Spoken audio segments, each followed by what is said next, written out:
Constructing your own home stands as a monumental achievement in life's journey. But for me, Adeline, aged 30, this milestone was a harbinger of sorrow, marking the crumbling of my marriage. My family unit comprised my 35-year-old spouse, Yuri, and our cherished 3-year-old Sarah. The vision was clear: to erect the dwelling of our dreams. Eagerly, I shared our aspiration with my loved ones, yearning for their support, anticipating smooth progress. Yet reality proved harsh. While others may sail through such endeavors seamlessly, my path diverged. Recent times had been fraught with obstacles in materializing our dream abode, compounded by interference from Yuri's parents. The unraveling commenced on a fateful day when I entrusted Sarah to their care. Yuri and I, slaves to our professions, scarcely savored moments together in the week. Our weekends were devoured by property tours and consultations with architects. Bringing Sarah along proved futile. Her restlessness eclipsed the joy of exploration. Thus, we relied on my parents, conveniently close by, to tend to her. Then came the morning when their news shattered my routine. My father's ailment mandated a hospital visit, rendering them unable to care for Sarah. There seemed no alternative. Our plans for the day hung precariously on the edge of cancellation. Yet, in a surprising turn, my husband proposed, why not ask my parents to look after her? His suggestion stirred an unexpected turmoil within me, the prospect of discord looming. Truth be told, my relationship with my in-laws was strained. They possessed a notion that familial ties equated to unchecked liberties. Since when was such behavior permissible? Moreover, burdening them with the sudden responsibility of caring for a toddler felt intrusive. However, postponing our plans risked stalling progress on our dream home. After much internal debate, I relented, leaving my daughter in their care. Once my errands were done, I sought to ease any potential tensions, purchasing lavish treats and tokens of appreciation before returning to their doorstep. Perhaps swayed by my gestures, my in-laws welcomed us warmly, expressing gratitude for the gifts as we bid our farewells. Yet on the journey home, I overheard my daughter's innocent chatter. I'm going to get a new house, she declared, her voice brimming with excitement, before inquiring, where will Grandma and Grandpa's rooms be in the new house? Oh, Sarah, what are you saying? Did Grandma and Grandpa ask you about their rooms? What did you tell them? I probed gently, noticing her reluctance to speak further, her gaze fixated on the stuffed penguin cradled in her arms. Oh no, she murmured, a hint of uncertainty clouding her features.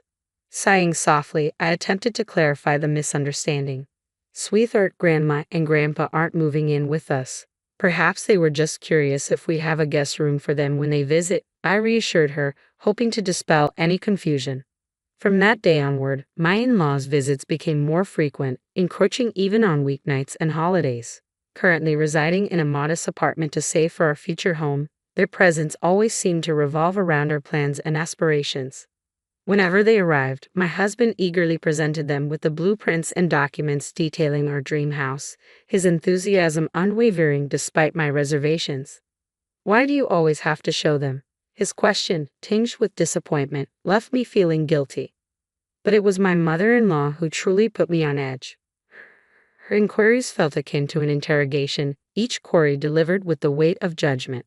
This design for the kitchen seems impractical. You should reconsider. And we need more tatami rooms.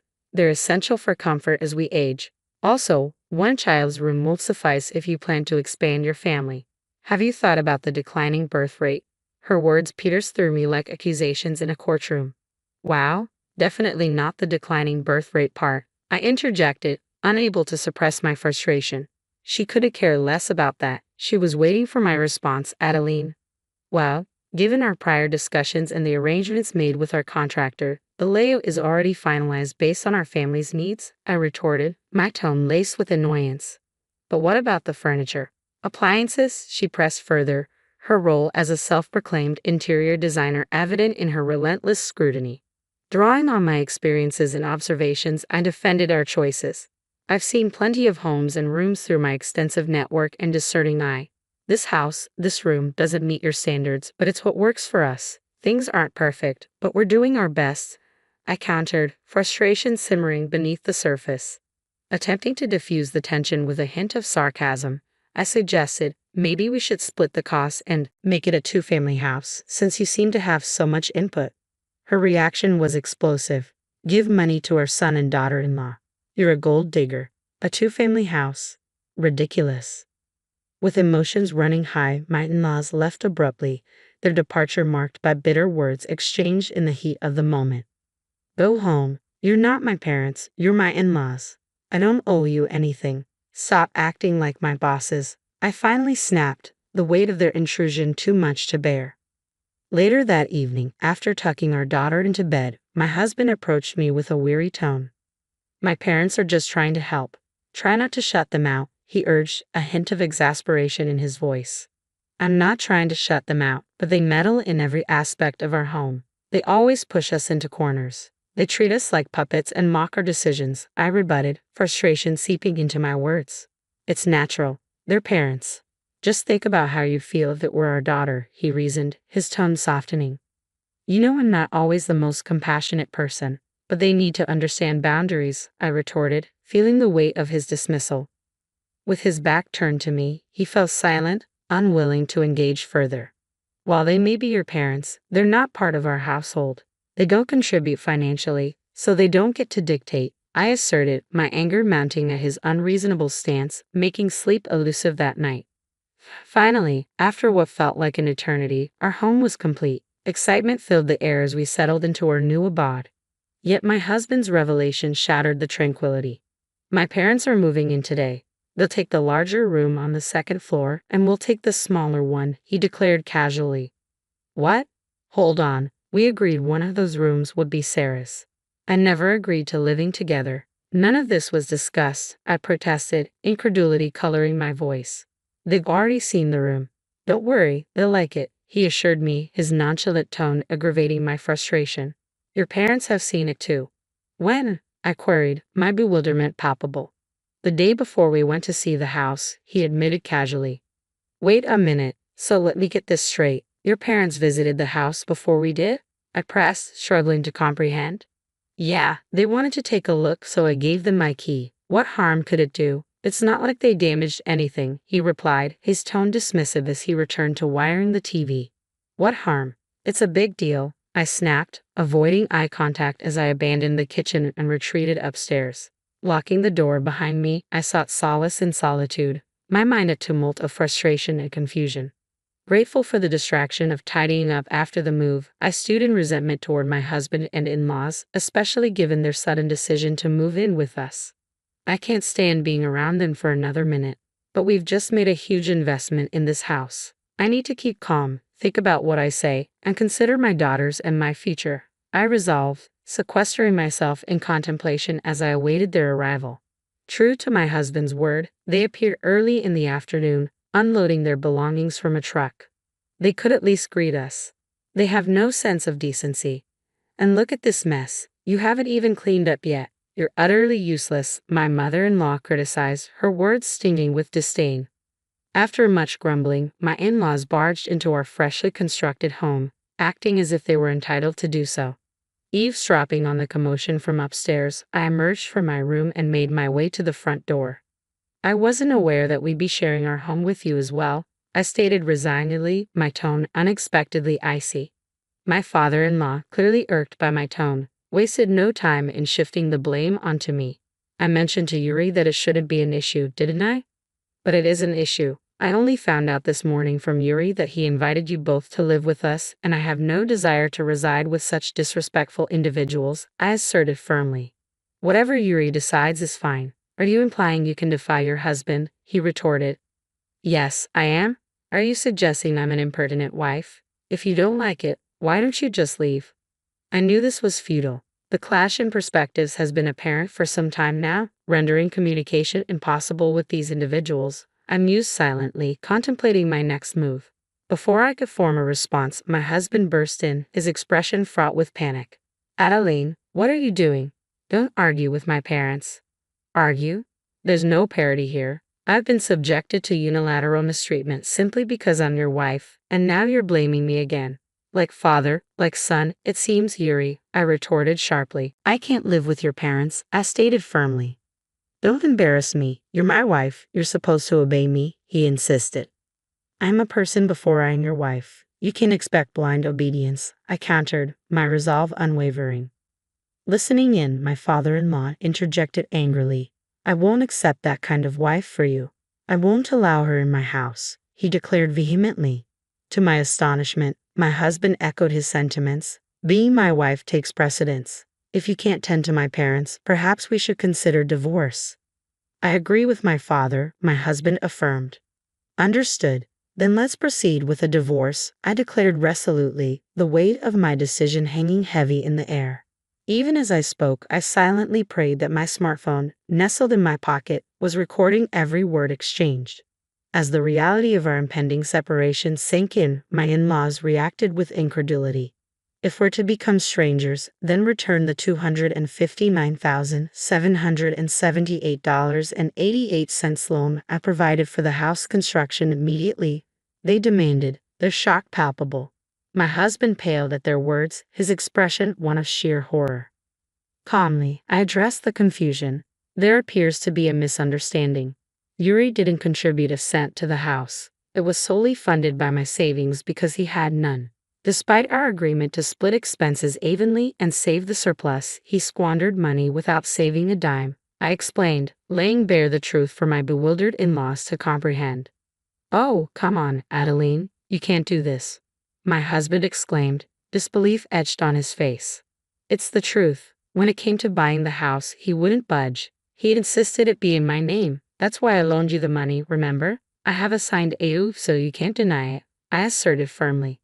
Oh no, their expressions frozen in shock. I swiftly packed my suitcase and overnight bag, filling them with essentials, clothes, and my daughter's treasured toys, ensuring her favorite penguin was securely tucked under my arm. Loading everything into my Mini Cooper, I wasted no time starting the engine. With a heavy heart, I bid farewell to the house I had only just begun to call home. Hastily collecting my daughter from daycare, I sped toward my parents' house. Their surprise at my sudden appearance, clad in sweatpants and laden with luggage, was evident. If this is inconvenient or too sudden, I can stay at a hotel, I offered tentatively, but they quickly intervened, urging me to stay. I sensed their determination to shield me from harm. Sharing my plight with them, I explained my decision to leave my husband, who had nothing but scorn for me, and expressed my desire to provide a stable environment for my daughter. They pledged their full support and generously offered me a place to stay, despite my employment. It was a lifeline I gratefully accepted, knowing I had allies in my corner. That evening, I meticulously documented every detail of my tumultuous interactions with my husband and in-laws.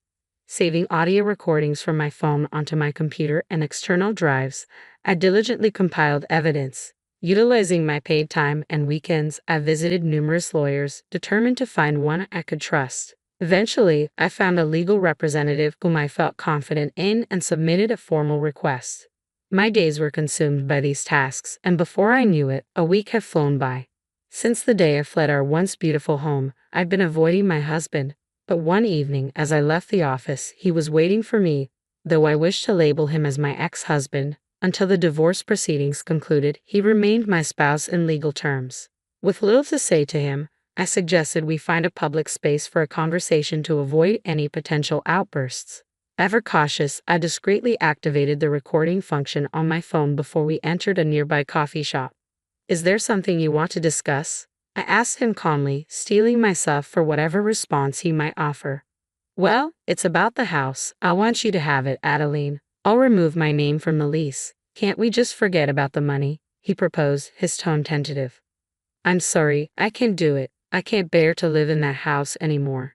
Your parents, they were the first to set foot in it, weren't they? I stated firmly. Why does that matter? He countered. It matters to me, so I can't, I reiterated. Taking a sip of coffee, I scrutinized my soon-to-be ex-husband. His disheveled appearance spoke volumes, unkempt hair, stubble on his chin, and a worn-out complexion. Despite his suit, his shirt looked neglected, lacking the care of ironing or dry cleaning. I couldn't help but wonder how he was coping, but fatigue etched across his face told its own story. Adeline, please, I can't repay such a substantial sum so easily, he pleaded. You were aware of the amount. I even suggested we share ownership of the house, despite it being mine. But you refused to compromise, I reminded him. I thought it would be more like being landlords. And I didn't realize you were serious about the divorce. I thought it was just a threat, he confessed, desperation evident in his voice. I am serious. I won't tolerate such disrespectful parents sticking around, I declared resolutely. Oh no, he murmured, realization dawning upon him. I need to go. Sarah is waiting for me, I asserted, my unease palpable. I'll leave when you're finished. I'm going to take care of Sarah, my ex-husband countered, his words sending a shiver down my spine. Hastily, I retreated to my parents' house, urging them to be vigilant against any attempts to forcibly take Sarah. A few days later, a call from the daycare center sent me into a panic. A couple resembling my in-laws had appeared, attempting to collect Sarah. Racing to the daycare, I arrived just in time, thankfully having alerted the staff beforehand. They had kept my in-laws confined to a separate room, denying them access to Sarah. Yet upon my arrival, I was met with a barrage of accusations. Give me back my grandchild, you thieving cat, my mother-in-law bellowed. I'm not a thief, I retorted indignantly. If you're not a thief, you're a fraud. If you're not a thief, you're a swindler. Otherwise, how could you have amassed so much money at your age? She accused, her words laced with venom. No, all the money I lent to Yuri was my own. It's rightfully mine, a combination of my personal earnings, contributions from my parents, and a gift from my late grandmother, I clarified. A gift? My mother-in-law echoed incredulously. Why didn't you think to gift our son before your grandmother passed away? You could still do it now, couldn't you? She pressed. Caught off guard, my father-in-law let out a grunt before falling silent. My in-laws were ostentatious, valuing luxury above all else. Coming from a modest background, they lacked substantial savings or the inclination to gift large sums during their lifetime. I'm sorry, but Yuri and I are divorcing. I'll be taking custody of Sarah and raising her alone. Please refrain from visiting the daycare. It's disruptive, I informed them firmly. With that, I hurriedly ushered Sarah into the car and returned to my parents' home. Despite my warnings, Yuri and his parents persisted in their visits. Each encounter was fraught with tension, with verbal abuse and attempts to physically restrain me becoming commonplace. I recorded every instance on my phone. About a month after my abrupt departure from our new home, I instructed my lawyer to request repayment of the debt and initiate divorce proceedings. While my ex-husband initially hesitated, particularly regarding custody arrangements for Sarah, a stern reminder of potential alimony charges for contesting the matter seemed to quell his resistance. Armed with ample evidence and facing a lack of savings on their part, I pursued the repayment of owed funds and secured custody of Sarah through the divorce proceedings. It was a lengthy process, exacerbated by complications in selling the house. Initially intended for Yuri and my in-laws, financial constraints forced them to list the property for sale at a loss. After numerous price reductions, a buyer was eventually found, but the sale proceeds were insufficient to cover the initial purchase price and associated costs.